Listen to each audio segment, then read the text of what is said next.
2025 ஐபிஎல்க்கு நம்ம தல தோனிய ஒரு சாங்கோட வரவேற்கலாமா?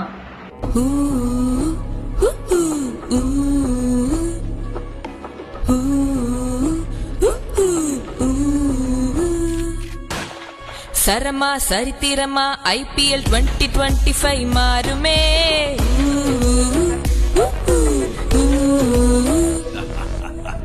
சரமா சரித்திரமா ஐபிஎல் 2025 மாறுமே. ரகமா ரகரகமா புள்ளிகளை வேட்டையாடிட வேண்டுமே. இவர் அடியில தான் ஜெனரேஷன் கலநேஷன் ஆனதே.